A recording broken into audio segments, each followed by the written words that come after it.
Friday. It feels good right now, right? Season's greetings. Season's greetings. I thought we'll cap off this incredible week with an incredible spirited individual. He's a chief in my book.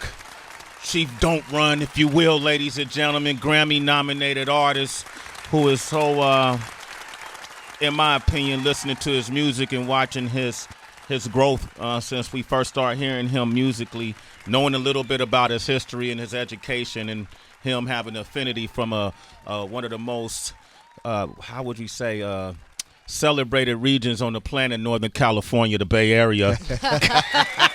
You need a trouble figure it out. One of the most prestigious, wealthy environments that you can ever experience. He fell in love with it. He couldn't even leave it. He fell in love with it. That's what happened to Pac. Yeah, that's what happened to Pac. They come to the Bay, man, and they just, they change. Their lives just grow, Heather. They don't want to leave? They can't leave. It's hard to leave. It's the weather. It's the water, it's the people, it's the energy. Oh, the weed and the women, too? I didn't mention that, but it could be that. The weed and the women. It starts there. It starts there. His new album, 85 to Africa, is out today. What a great project that he put together. A hodgepodge of sounds and culture and language and philosophies all rolled up in one project consisting of 11 tracks. The one and only Jidenna is here, ladies and gentlemen. The album is here. Yeah. It's good to be back. Good to be back, man. Great to be back. Good to have you, man. Always. You tell me about what you're wearing today. Oh, this is I'll be doing the black designer shit. So Yes. Yeah. this is Jamarai t-shirt. But this is how you say barbershop. I believe it's in Swahili. Okay. But that's all it is. But a fresh little barbershop. In Nigeria, they would say when you instead of line up or shape up, you say give me friction. Those give me friction.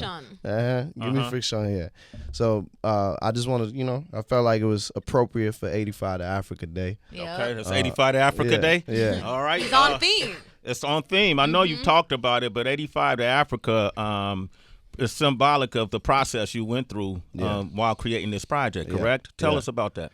Yeah, I mean, I started the project in Atlanta. We had rented a crib because I've always admired rock stars like Rolling Stones.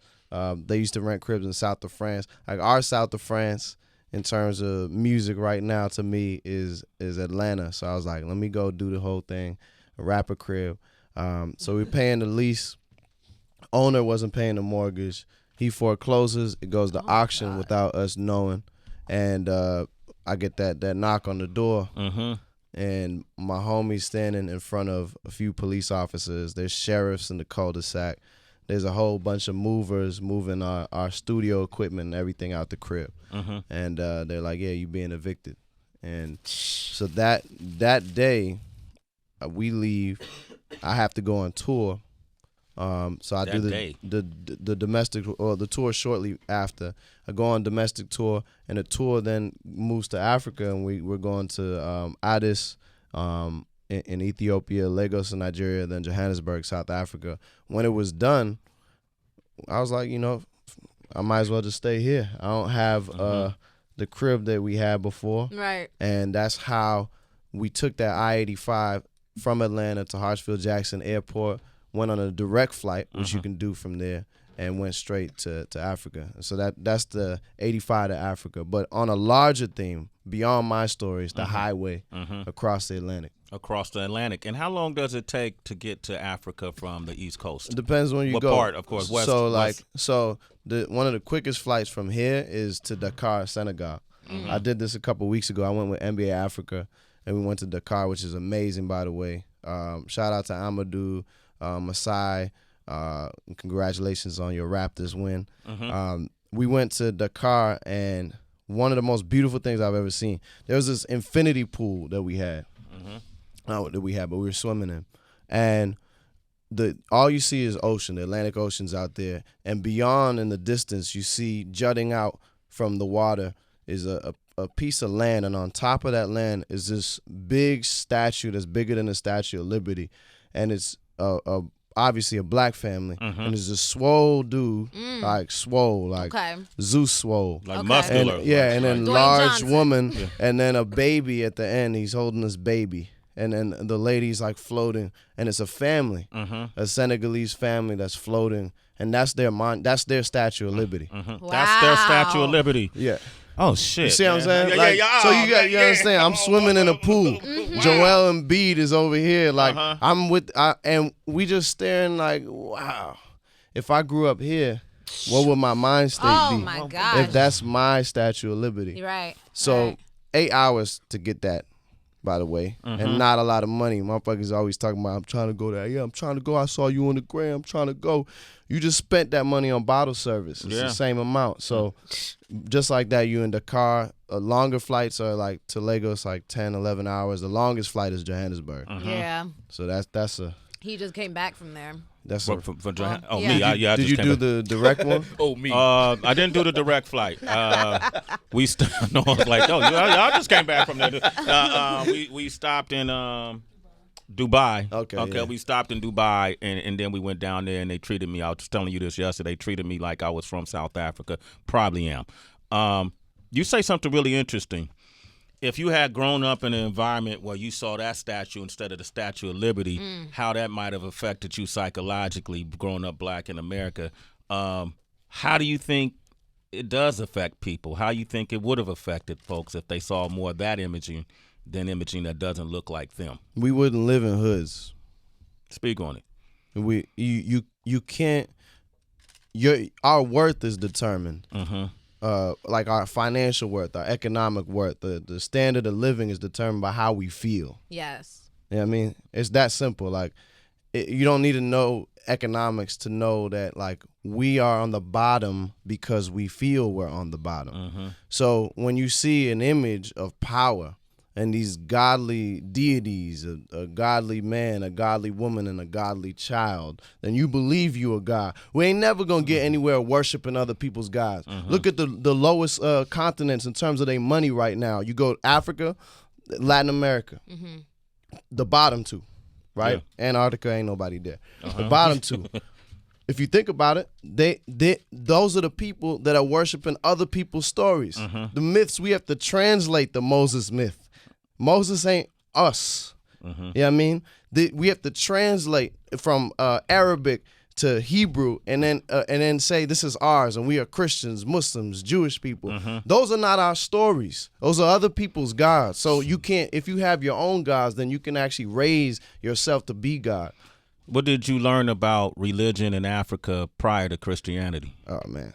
You want me to give a dissertation right now? This I is will. what I we will on. do it. I will do it. Hey, man, that's So- you knew I would. Yeah, We ended the show with you, I man. can't. No, I'm excited. I love these questions. You know, I love these questions. That's where I'm at because I I grew up in a household with a picture of a Jesus that looked nothing like nobody in my neighborhood. Yeah. You know, and I always used to ask my mother, well, where was he born, and did he really look like that? You know, and nobody really had in-depth answers. So as we got older, we started studying differently. Exactly. And I would ask my mother, well, what did people in Africa, what did they worship, or who did they worship prior to Christianity? Like, what was that? You know, and then that's how I started to learn at a young age. But what do you know of it? So it varies, obviously. Like, Africa is technically the most diverse continent on the planet. And people think diversity is the color of the skin. It's actually your DNA. It starts there. So we're the most ethnically diverse continent. So I can't say what it is for everybody. However, in Nigeria, in Ghana, and West Africa at large, there's certain similarities, and there's also similarities in sub-Saharan Africa. One of the biggest things I found is that in a lot of traditions, when they say we worshipped many gods, that is simplification of what we did. We did not worship a little statue with or a mask. These were symbols of larger ideas. Like, it's like me putting up like a Tupac poster. There's that Eminem poster right there. Why are you putting that up? You as a young child, you putting it up so you can embody that feeling that person or that image has. That's what those statues were. Number one. Two, we believed in more of a balance between light and dark. It's more the yin and yang feeling, which is very important. It wasn't the purging of sin and purging of darkness. It was the management of darkness and knowing your darkness. And what my crew's called Fear and Fancy because there was this professor that put me onto this, and he studied the Ifa tradition, who 21 Savage, for the record, also grew up with. Yeah. That's the Yoruba tradition, which I know you know about. His name was Barbaro Martinez Ruiz, and he was super charismatic Cuban Angolan dude. And I went into his office as a professor, and he had a shrine right on the bottom for Ogun, like just right there. I was like, man, what's that? And he was like, you know, the essence of all black art and African art is fear and fancy. He said, look at our art. Our masks are dangerous looking, but also beautiful. Our dance is aggressive, but also graceful. Fear and fancy is the essence of all African art. Light and dark, yin and yang. So he said all these foreign religions are messing us up how we feel. When we see twerking nowadays, right? that's existed for thousands of years. Right. But when we come to a foreign land, it gets perverted.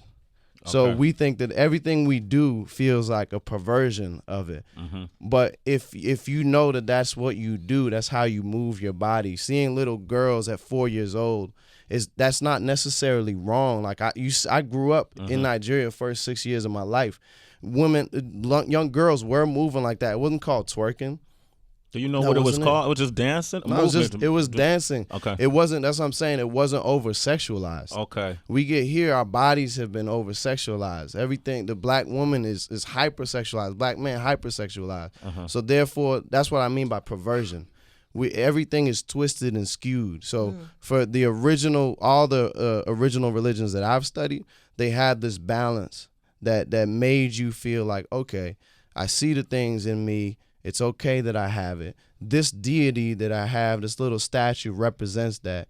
And as long as I keep these in balance and in check and my harmony with the ancestors and the descendants, then I'm a full human being. And that's my goal. When people say their goal is to be good, my goal ain't to be good.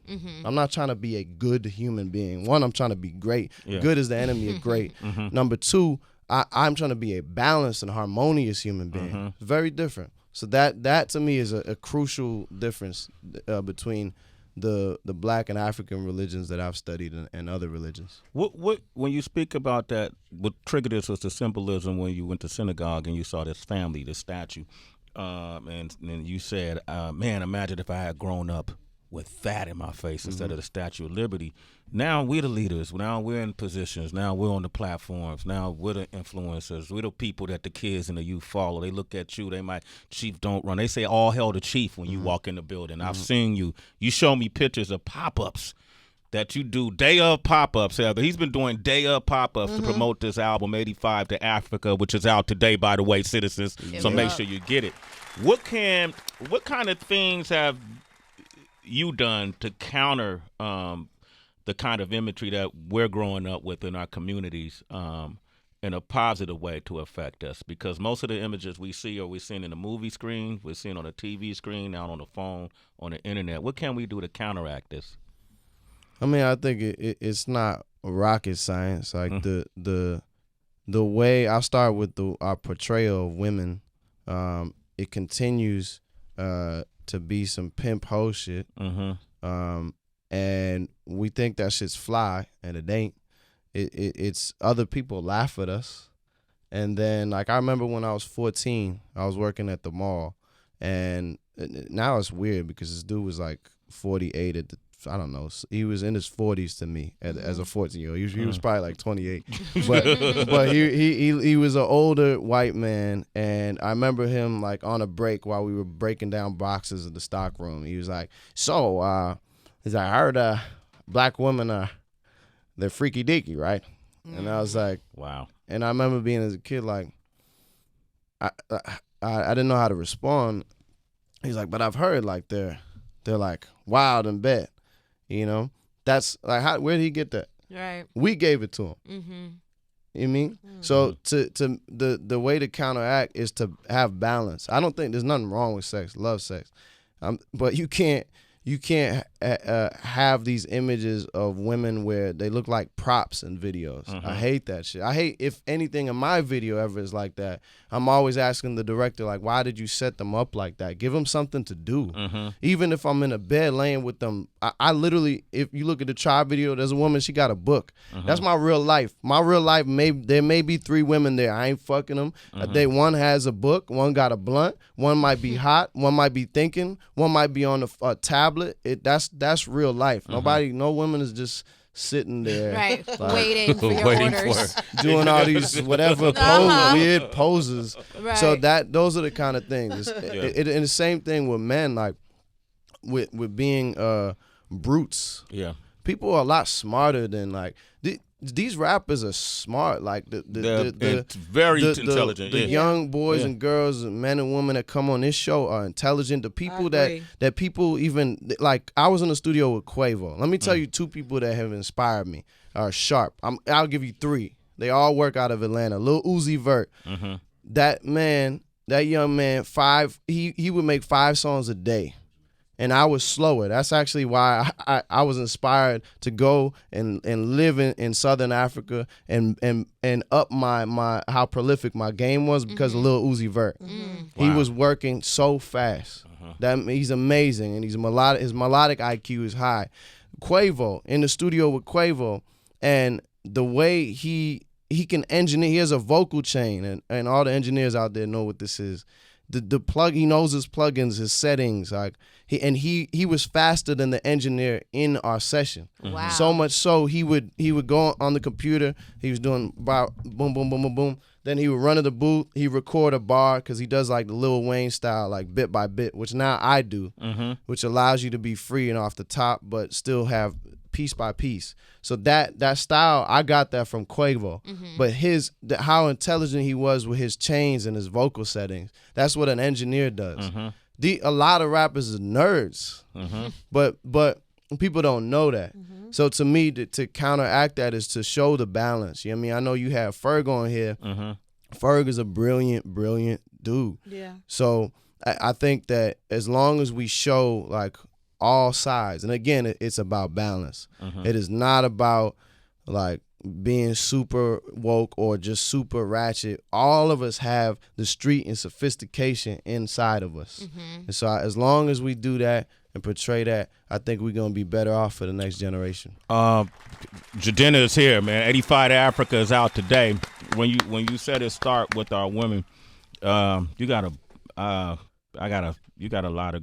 Your music sounds great. The integration of indigenous sounds from over there and what you've learned over here and just who you are. The messaging I've listened to your album twice, but it's one of those things that it's like a book you keep picking up to read because you're going to hear something different every time. And I was listening this morning to the other half, and one of the comments you made in reference to men as we dominate to overcompensate. Our bravado dripping with the cowardice. I'm watching Power, feeling powerless. Like I gotta get my niggas out of this hell. Yeah. Out of this spell. And I kind of put that under the toxic masculinity column of how we see ourselves, right? Right. And that's something Tracy and I was talking about too. And just like Jidenna, you've been saying, like the whole theme of feelings follow focus. So if we're over focused on like the wrong visuals, the wrong rhetoric or whatever, and it's excessive, that's when it starts to permeate us in the wrong way. And then we have toxic masculinity. And this week, something that went viral, an upcoming rapper named Reese, and there's conflicting stories, but the part that went viral was people are speculating that he committed suicide because his girlfriend was transgender. And he was getting bullied. And now we're at a time where LGBTQ plus community, we think that we're in a very progressive state, and I recognize that part, but then we see how we also have a lot more room for improvement. Where do you think we are in terms of Black masculinity, but also homophobia and transphobia? Oh, we got a lot of work to do. So Reese, I know the updates came in after. Right. At first, he a lot of us looked at him as a hero, and then we found out that he was beating his partner. So that came out. Faith was his partner. I reached out to her, and people just expressed some love for her. She's getting a lot of hate day in and day out. I know that. Here's the thing, though. Just because he did that, you don't just cancel him. I'm not with the cancel culture at all, whatsoever. And you have to know why. Why was he addicted to drugs? Why did he have? Why was maybe his mental health pushed a little too far? Why did he beat her? It's because of the persecution that the trans community or a trans attracted man is gonna feel. And it just all goes back to history. All right.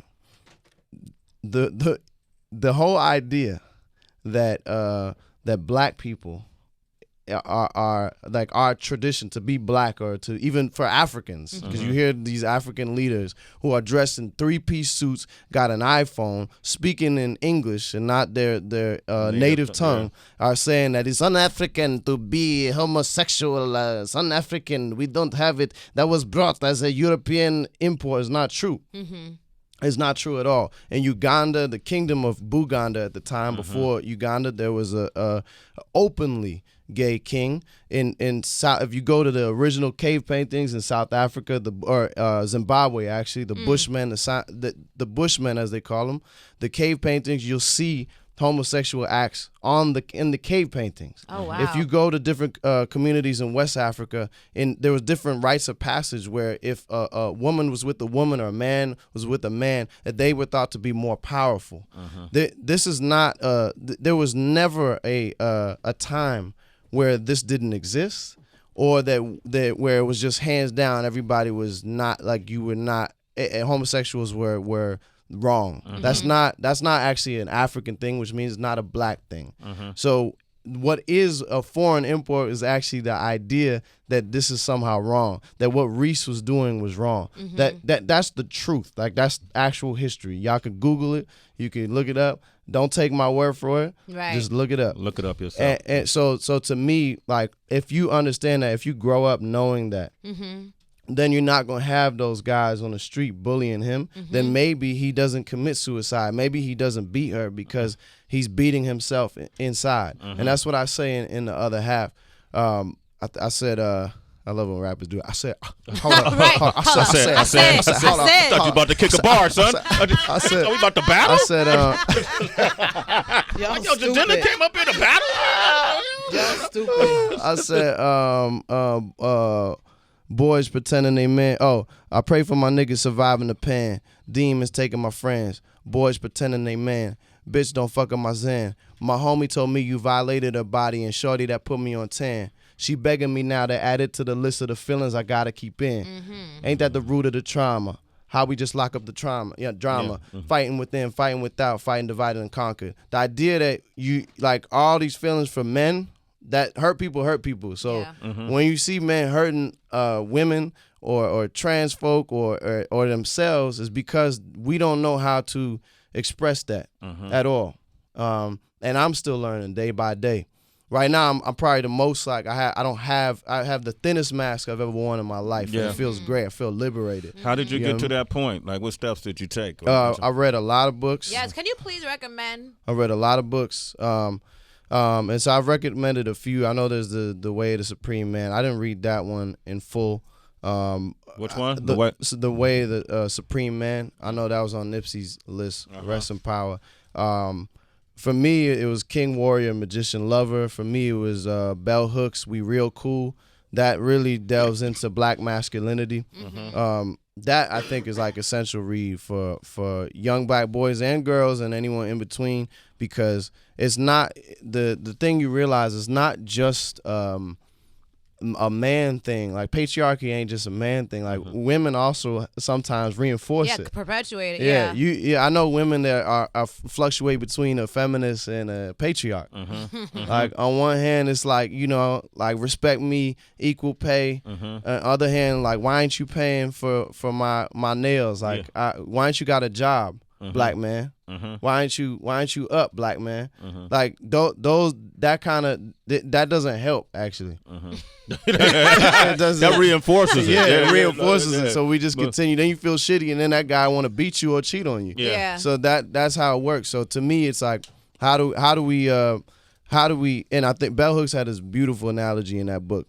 She talked about Osiris and the myth of Osiris and how and Isis. And sometimes Osiris and Isis are painted as a couple. Other times they're painted as a brother and sister. Other times they're just painted as a platonic partner, just friends, but soulmates. Osiris's enemies scatter his body around the entire universe. And Isis goes around the universe and picks it up piece by piece by piece until she can assemble Osiris back together. Many times it's the women that reassemble us. A lot of my manhood training came from women. Men taught me some things, especially elders that I did respect, but women taught me a whole lot more. Other times it could be flipped, where a man can also pick up the pieces of a woman and put her back together. It just depends. But for me, it no matter what, it has to be a team thing. And you wouldn't need, I said this the other day, you don't need to protect and provide. You wouldn't need to provide if women made the same as men or more. Like the U.S. soccer team, they should be making more than the men's soccer team. We got like the Brazilian squad, essentially, in terms of soccer in women's soccer. That's what the USA is. It's not. I don't think they should be fighting for the same. They should be fighting for more because their value is way more. So that's where we're at. I think there's a long way to go, but I think that it can be done swiftly. Actually, I don't. You got a plan? Yeah. Right. Yeah. Yeah. Can you share that? So the main thing is this: don't blame the public school. Don't blame the government. We start there. Okay. Take all the blame here on ourselves, and then after you get over feeling like shit, then you transition to building schools the way other people do. I always tell the story at 3:00 at my school in high school, me and all my black friends was sitting on the porch, getting ready for basketball practice, probably smoking a little something. The Chinese American kids and Jewish American kids would both be leaving school, and we say, "Where are you going?" They'd be walking to the train station, and they would say, man, my parents are sending me to school, Chinese school, or my parents are sending me to Jewish school," and we'd be like, "Oh, all right," and then we go to basketball practice. We didn't know what was happening in that school. Years later, when I went to the high school reunion, they told me what was happening. And we learned that the Jewish kids were going and learning their language, they were learning their history, and they were learning financial literacy. And if they played a sport, they would go to the school after the sport. So they would come, like a lot of Jewish American kids, a lot of Chinese American kids would come. I remember they'd be tired some days, but that's because they went to school, they did sports, then went back to school, and then did homework, and then got up. That's so they. But where do you see Chinese American and Jewish American people talking about what we're not learning in school? What protests? We very seldom. Where do you see that? Yeah, you don't see that. They don't. They take it out of that. We have to get out of the idea that this country should provide us everything. I don't believe that. Yeah. What I love that we've done is demanded for justice. We are African Americans, black people in this country are the premier heroes of that. Other people around the world look to us for that. But at this point, at this stage, we have to just focus on building institutions that of ourselves and focus our money on that. So the plan, it's a simple plan. It's just schools. It's putting money in HBCUs, Afrocentric high schools, Afrocentric middle schools, and really if every rapper put take all the chains. And I'm not anti-chains, but if we just sold chains on eBay, rapper chains on eBay, and put that money towards schools, in one generation we would change everything. Look what LeBron did with his school. In one time, it don't take. I hate that Rome wasn't built in a day, but Dubai was. Yeah. Dubai was 20 years. 20 years. That's a generation. I believe that we can do the same thing with re-educating ourselves, and that alone will change everything. Jidenna is here, ladies and gentlemen. He's here. It's the moment you've been waiting for. We just getting started. We did a TED Talk right now. TED Talking. Give me that lyrical breakdown real quick before I play this first song. I don't get it. What exactly don't you get? Breaking down the lyrics you may not understand. What the hell did you just say? It's the Lyrical Breakdown I can break it down like whatever you want. on Sway in the Morning. A lot of what we've been touching on is kind of touched on in this first song. You know, the first song on your project, I listened backwards, so I started from the other half and worked my way to Worth the Wait. I listen. I know you take I know artists take a lot of time in how they sequence their music, right? so I might be an asshole. And then you push it. But I listen backwards. Nah, I know you do. I know you. You know I do. So, but when I got to Worth the Wait, I was like, yo, this is my shit right here. This is what I talk to my daughter about, This is what I talk to the kids in my family about, really knowing your worth. But I wanted to go into the lyrics and tell me how they came about and what were you thinking when you wrote it. In the intro it says, and this featured Sean Kuti, right? Sean Kuti, yeah. Yeah. And in the intro it says, people, confusion going on. Why don't we just learn how to live with one another? It's not really impossible. Why do we have to make it so hard? With so much pollution and erosion, why? If we can learn how to live with one another, then we can learn who is going to take the weight. Yeah. Wait, I think that you'll find it. What do you mean by this? What does that mean? The way it's spelled, weight. Yeah. Worth the Wait. WEIGHT, meaning the weight that you carry, the burden you carry. The longer you carry your burden, the heavier it gets. To me, the idea that us figuring out what all the suffering for the last 400 years has been about. This is the time, actually. This is the time we turn. So for me, it's not about me. Honestly, this album in general is about our story and making sure that I communicate a very specific message that if we understand that everything that's transpired over the last hundreds of years can change as long as we embrace this burden that we've carried and embrace it fully and embrace our history, then we will find the power that we know is inside of us. So that to me is what that opening skit is about. And then I continue, I pretend to be like my uncle halfway through in between the verses. And what did I say? I said, what do you mean by you pretend to be, you take on his character? Yeah. Okay. I do my old uncle voice. I said, you not gonna see me frowning in these days and times. You see, the days of the Oibo man. Oibo is a word in pidgin that means white man or foreign man, like foreign person. So the days of the Oibo man are numbered like football jerseys. We now know that all of our suffering and smiling has been worth the wait. That's what it is. So that to me is the essence of it. Also, I took a little while. It was like 2 years, so worth the wait. You know what I mean? All right. Double entendres in this bitch. I go for the record. I don't just go for the medals, bro. Niggas used to know that we stronger than the devil, bro. Since I buried Papa in the village with the shovel, bro. Every move is bold, ain't no time for being subtle. In the face of evil, I can find the needle, haystack. How often do you feel like you're in the face of evil? How does that reveal itself to you in this day and age? It's interesting because I say that in the lyric because it came to me, but I don't look at the world as evil and good. Okay. You said yin and yang. Balance. Yeah. Okay. I light and dark are the words I use. Dark, yes. Light and dark. I also if the world is divided into two things, which I don't think it is, Trevor Noah's to paraphrase him, he said the world is not black and white. Anybody who lives in it knows that the world is mostly in the middle. Yeah.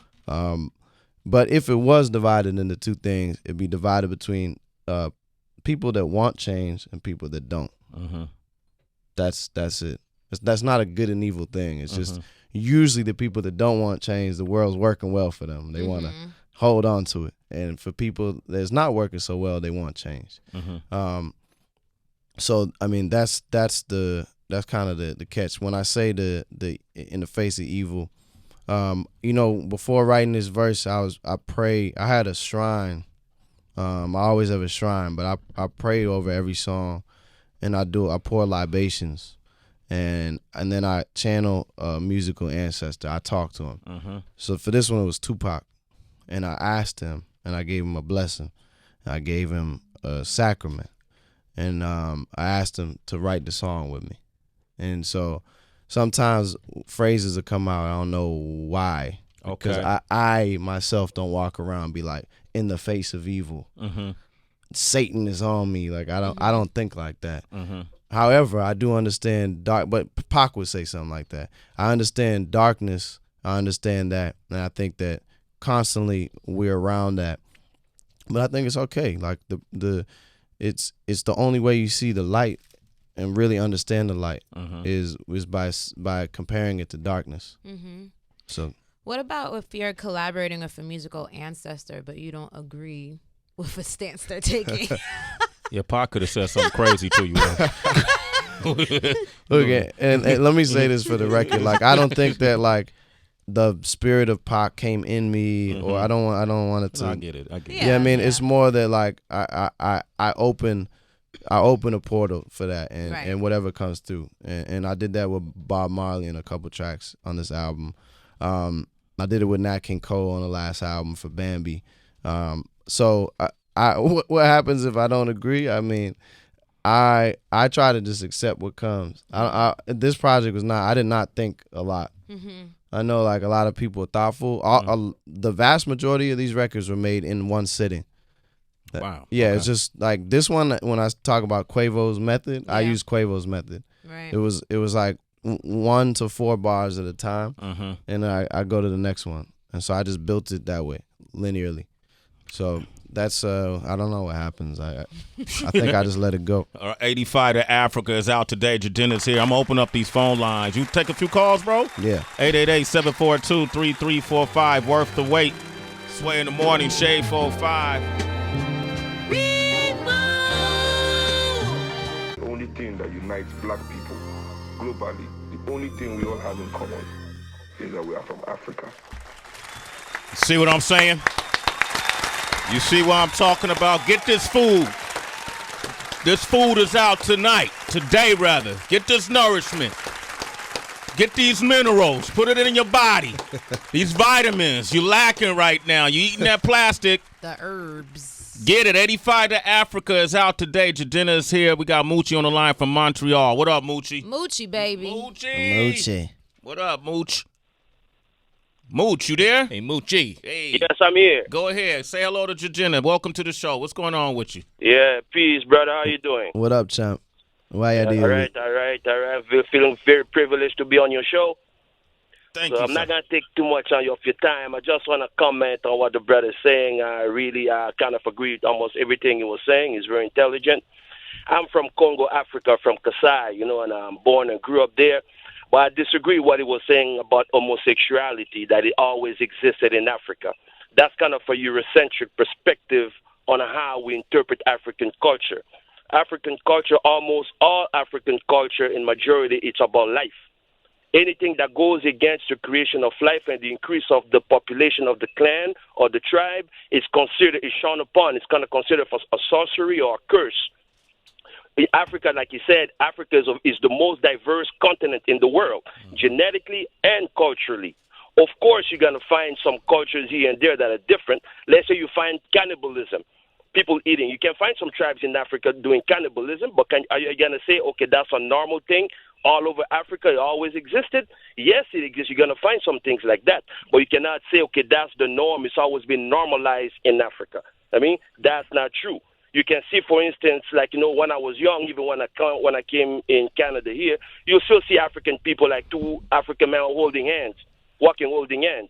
I mean, but that doesn't mean it's a homosexual act. I mean, people sexualize everything here. I mean, you see Italians or even a lot of Africans still kissing each other on the cheek. I mean, but it's not sexualized. You see African women, like, in the bushes walking naked. I mean, like, you see the breast, but people don't look at it as a sexualized thing.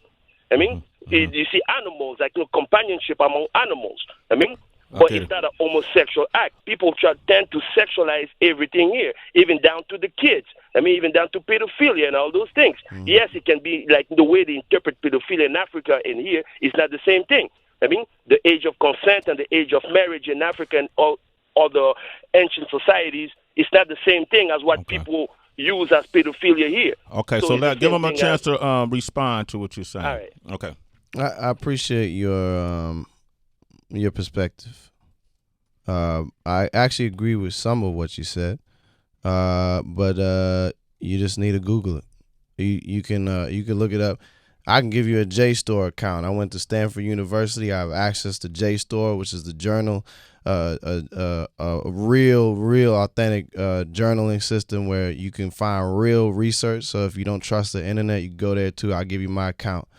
But I guarantee you will find in the Congo and everywhere else a different form of homosexuality, of transsexuality, and it doesn't. And I agree with your it is perverted out here. I said that earlier on the show when you were listening about America in general and how and what we do with all cultures. So I agree to that point. I think that it was a different form. It's not the form that we see today, but it absolutely existed. It's not. I don't even need to argue or anything. I'd rather you just research yourself, because these are the kind of things we do. You look at like Rastafarian culture. I was raised by a lot of Rastas in Mattapan Square in Boston and East Flatbush in Brooklyn, New York.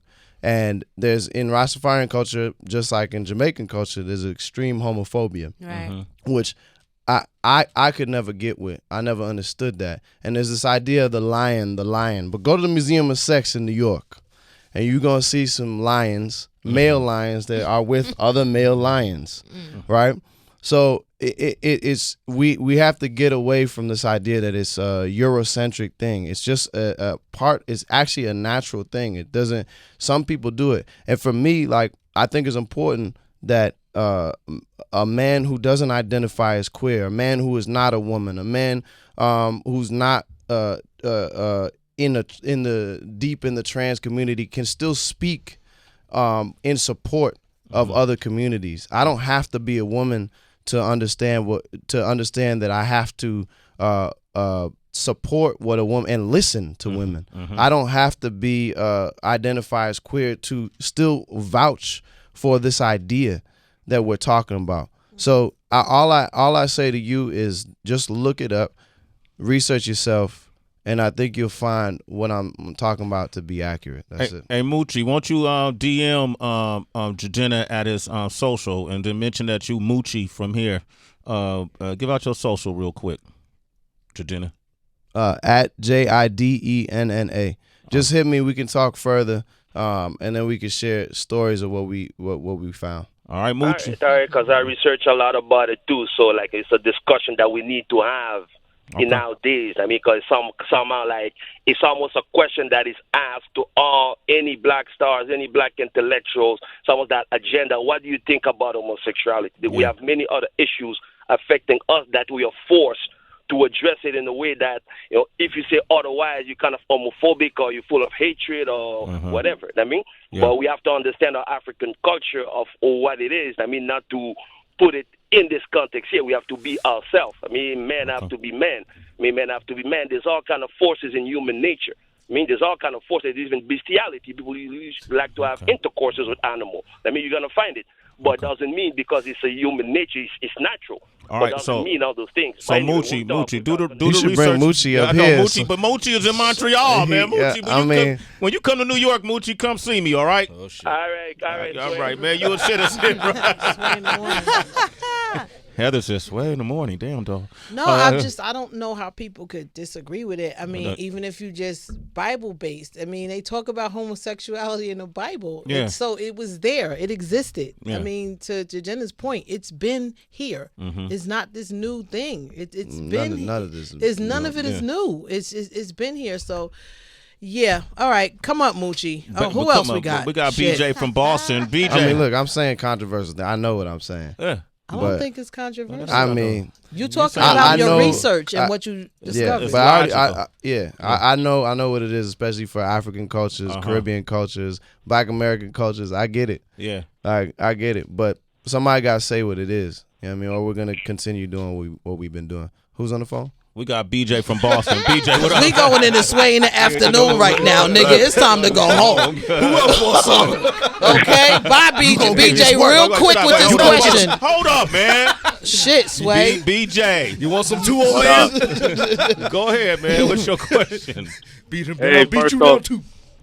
First off, I want to big you up, Sway, for bringing a lot of African artists to your show. Not a lot of people giving us that platform to do that.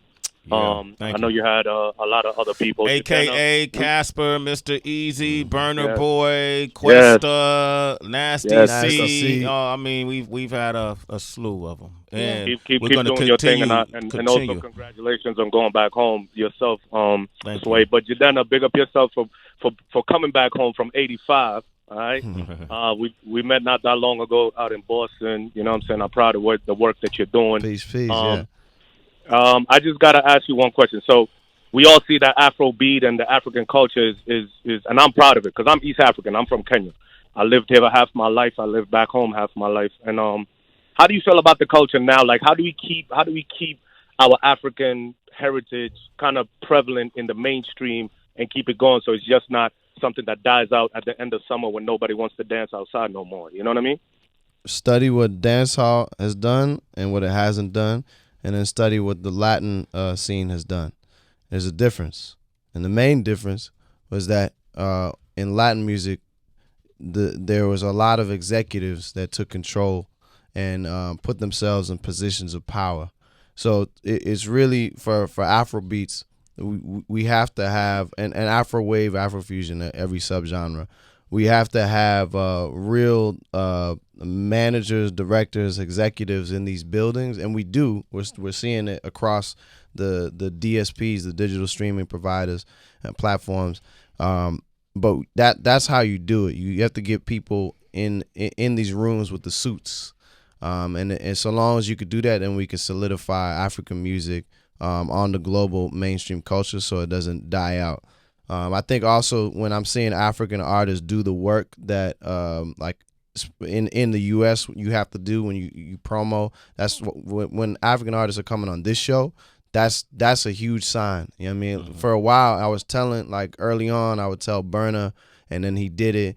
I would tell WizKid, like, yo, you can't just come to the U.S. thinking you a god. Like, it's not gonna work like that. I would be at these clubs with them, and like the bouncer would be like, hold on, who are you? And they weren't used to that, you know? And I was like, you got to humble yourself here. You got to build your relationships. So I think as long as we have people in positions of power, we'll be all right. That's probably the main thing. That's what the Latin scene's done. Hey, BJ, thanks for your call. Jidenna's here. The new album is 85 to Africa. We're going to end with a song momentarily, but I was reading something about you a while back, and you were talking about how you used the phrase light skin and got backlash from it, and that light skin holds different definition and meaning where you're from, because when you're light skinned, that represents wealth or something to not just where I'm from. I'm saying in the world. Oh, just to the world in general. Okay. I think the backlash came because they thought I was saying that I believed that, or that I was saying that it was particular. It's that's the world. That's the world. From Brazil to any country in Europe to the U.S. Yeah. And that's unfortunate. You know what I mean? So that was it. And we had Jesse Williams came up here, and we had a real potent conversation with him. You remember when that topic had came up? Yep, absolutely. And Jesse went on to talk about how light-skinned or being light-skinned is perceived. Yeah, there was a conversation about colorism, which has continued to divide the black community. Even if you let go of all other, ethnicities, it's something still within us. And, and he gave his really impassioned acceptance speech for the humanitarian award at the BET Awards. And a lot of people were kind of overshadowing that moment by bringing up the lightness in his melanin, in a sense. And there's a lot of light-skinned people, for lack of better words, who feel like their journey is also very heavy, the weight of it, because people tend to look at them differently, everything to that extent. But here's what he said on that. It's okay and more interesting to be have as many tools in your toolbox as possible. I just get a little disinterested in like the tragic mulatto story, because like that's not the hard part. Yeah, that's a real. There's 5 categories. Paul Bogle wrote a book called Toms, Coons, Mulattoes, Mammies, and Bucks, and these are tropes that we've adapted. And I know that like I've got treated a certain way and get attention from girls because of the way I look, which I did not choose. I did not win a lottery shooting craps in the womb, but I know that I'm gonna have a better deal, so I can be more sensitive to that fact. I'm not gonna whine about how dark-skinned people treat me worse. Like that's just a weird way to expend my energy. You can relate to that. I see you nodding your head. Yeah, 1,000%. Okay. People are like, how is it being mixed? Because your mom is white. Your mom is white, and your father's from Nigeria. Right? Yeah. And I'm like, all right. Like, I how is it? Are you teased? Was Bob Marley teased? Sure. Was W.B. Du Bois? Did he go through some things? Malcolm X was a quarter white. Did he go through some things? Like, that's what happens. Like, but I mean, I feel 1,000% what he's saying. Like, I'm not interested in it. I don't think that my burden is somehow more than people who are of darker skin. I know where I was favored. You know what I mean? Like I know it even because the things I've heard from white people are there's more. I've heard more things from white people than some of my friends who are of a darker shade, because a white person might feel more comfortable. Ah, okay. You see what I'm saying? So they'll say things to me, like even from my own family, the things I've heard. You know, I got Trump supporters in my family on my mom's side. So that like doors have opened. Like people like, oh, your good hair, or the eyes. Like I'm not into that. I don't like. It's not a amazing discussion. I think I do think that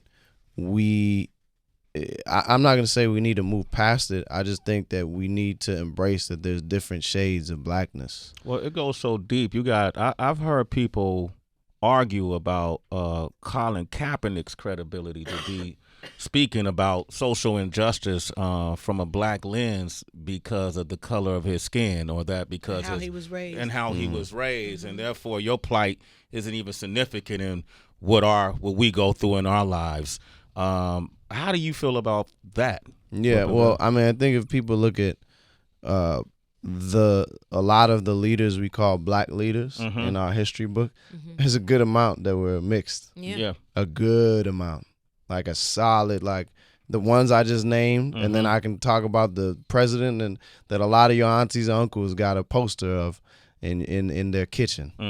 Obama. Yes. And they didn't say that you can't just. So I'll just say, like, I don't think you can discredit somebody at all. I think that, but I get where it all comes from. I get like the history of, you know, even enslaved people that wound up in the house versus the field, and the raping of black women to even produce a child that looked like that. So it's a deep and long history. But if somebody's fighting for you and fighting for us, I'm not going to waste my time discrediting them, because they obviously feel it in their soul. You know, at least the spirit is what's actually driving your body. It's the melanin is on the outside, but on the inside is the soul. So that's how I look at it. But we do live in, as the boy said, this double consciousness. Right. You know, this dual consciousness. Jidenna is here, man. We do got to wrap up, bro. Let's make this our first part 1 of our series of conversations. It's been at the clock, man. It's been an hour. I told you we was gonna talk at least an hour. That was an hour? That was an hour, bro. We got he more to do. He ain't told nobody else. Okay. I didn't tell Heather. But before you go, though, hold up. What does Susu mean? You got a track called SOU. Yeah, so Susu is a communal pot, or your money pot. You put in the money each month, and then after so many months, a group gets it back, or you get it back. This is how people who, you know, predominantly low income or immigrant communities save money together. Okay. It's a community accountability system, and I think it was important to me that I put people onto that word, because that is a way that when you have gentrification going on in different neighborhoods, I've seen other neighborhoods survive. I've seen Vietnamese neighborhood families in Dorchester Ave in Boston be able to survive and withstand gentrification, and they did it through methods like susu. Everybody got their different words for it, but they pooled the money together and paid a mortgage. Pull the money together, pay the lease. I never knew the origin of the word. Is it a Esusu? Oh, okay. Esusu. So it is originally from modern day West Africa. Okay. Yeah, I've heard people do it at their jobs like all the time, and every month somebody get to your point. Yeah. Y'all want to start doing that? No. Okay. We can't trust this system. That was the nicest no ever. Okay.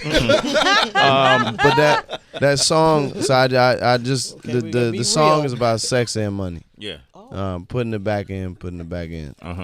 She said, "Oh, I had to go up to that one. Listen now, and shout out to Mereba too, really quickly. We've been seeing her name so much pop up on a lot of artists that have come here this week. Shout out to her. She's super dope. She came on the Sway in the Morning show as well. Go check it out on Sway's Universe. She's got a real amazing. aura. She's on the other half. Her and Saint Beauty. She's got a real aura about her. Yeah. And I saw her on the show. She killed that. She killed that. She's amazing. Oh man, my gosh. You and Mr. Easy, who's been on the show as well, did a track called Zodi. What does that mean? Zodi is a nickname for a zodiac woman. Okay. So like if I move this cup here right now, and then like say Heather, you take this cup and put it over there. I might, if I was a zodiac woman, I might be like, I see that little movement, and be like, what's your sign? That little gesture right there made me think. So Zodi is that woman who immediately is gonna ask you what's your sign because of some little something you said, So she's quick to go to it, and I think our generation in general is quick. There was an article that said like we traded like millennials and Generation Z traded religion for astrology, crystal balls, and crystal stones, tarot reading. Yeah, which is kind of, there's some truth in it. There's some truth in it. Sufi. Sufi is an ode to mystic women. A Sufi woman is a specific way of life or sect from Islam that Rumi is like the most famous poet from, but there's Hafiz and a bunch of other amazing poets. Some Sufis are actually marginalized because there's poems, there's romance, and you speak to God as if God is a lover, which in Orthodox Islam can be by certain people frowned upon. So Sufis have a certain, I guess, journey in terms of how they relate to other people and other people in Islam. So Sufi woman honors those women, but what I wanted to do was make a record that felt like all mystic women, hood witches, brujas, from any walk of life could feel like a Sufi woman. Just the way that Jimi Hendrix had gypsy eyes, Michael Jackson had Liberian Girl, and Santana had Black Magic Woman. Exactly. So that Sufi woman is meant to be that. That's what's up. Jidenna is here, and the song you did with Gold Link, which is a dope ass song, Babouche. Babouche.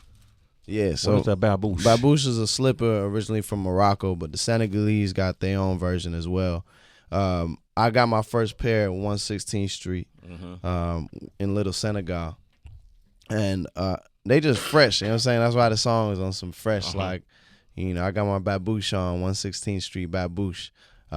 Gold Link hopped on, and he was the perfect person because he's funky, swanky, and his album's called Diaspora. So it felt like a natural. It was like, okay, cool. And he'd been traveling. He spent a lot of time in London, soaking up the different sounds, which all ended up on this project, and just like I did in my journey. So shout out to Gold Link for that. You got an amazing project, 85 to Africa. This is Jidenna. When you put things into context and find out how a person really approaches life, it makes even more sense. Now I got to go back and listen to it for my third time. And then after this conversation, now I'm going to be able to even find more jewels and gems in it. The Jungle Fever song about your pop and your mom and their journey is incredible. I would suggest people definitely listen to that as well. The Tribe song he performed,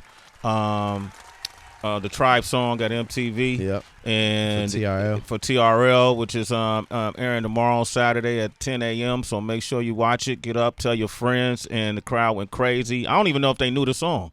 Did they know the song? Some it's so new that there are a few that were mouthing it, but they just felt it. They felt it. That's what I mean. And it's Tribe, like who's not going to hop on stage? Absolutely. I tried to hop on, but you saw me in the cut. I was like, the stage like it's gonna break. They don't need an extra 210 pounds. There was a lot of people on that stage. I didn't want to do that. Listen, come back, please. Yes. All right, and I hope this is very fulfilling for us. Yeah. This is. It's people like you that make me excited to get up in the morning and go, ooh shit, I'm about to sit and talk with Jidenna today. Right. And it feeds what we do. Yeah. You know what I mean? Well, y'all have a lot of great people, and I'm a fan, so I watched the Corday interview, which was amazing. Yeah. I love what he is about. Yeah. Like, I'm such a fan. I can't wait to sit down and chop it up with him. Yeah, because even what he's talking about, like that reminds me of like. That's how I was brought up in a very similar way. So, yeah, shout out to YB and Corday. If you want to catch him on his pop-ups, he might be coming to a city near you. Make sure you follow him at Jidenna. Just spell it right. Jidenna. Okay. We're going to pop up on your city, and we're going to announce it the day of. We're doing this not just, I know the album's just released, but we're going to continue this because it's real Bashment style. Like real like backyard Brooklyn basement. I'm trying to recreate the world that I didn't necessarily get to grow up in because I was too young in the 90s. But I seen the documentaries. Trying to live like us. So I'm like, I want that. Because the way we partying is boring to me. I don't like it's too pretty. It's too many damn phones in the air. I want to get sweaty. Yes. Come dry, leave wet. Okay, there it is. And then the North American tour is now. Look, it's about 85% women, too.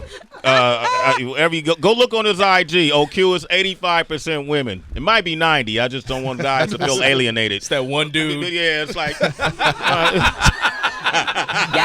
Jidenna! You already know. If I was a guy, I would come. I'd be like, that's what. Yeah, I'd be like, that's where they at. Yeah, right. That's what it is. Yeah, it's a live situation. You doing North America as a whole right now? Yeah, okay. we focus on the U.S. with the pop up. Same with the tour. For the record, we're doing Africa later. Okay. So and Europe later. So this is just phase 1. When y'all do Africa, let me know. Oh, December through January. Okay. I think I want to come out there and meet you at one of these days. I want to see you in Africa. Oh, yeah, please. Okay? I'm dead ass. Yeah. Okay. Okay, I will. We'll make that happen. I'm dead ass. I don't need you ain't got to give me no ticket. And I'll work extra. Don't worry about that. We'll get somebody to sponsor the trip. Jidenna, ladies and gentlemen, give that man a big round of applause. 85 to Africa.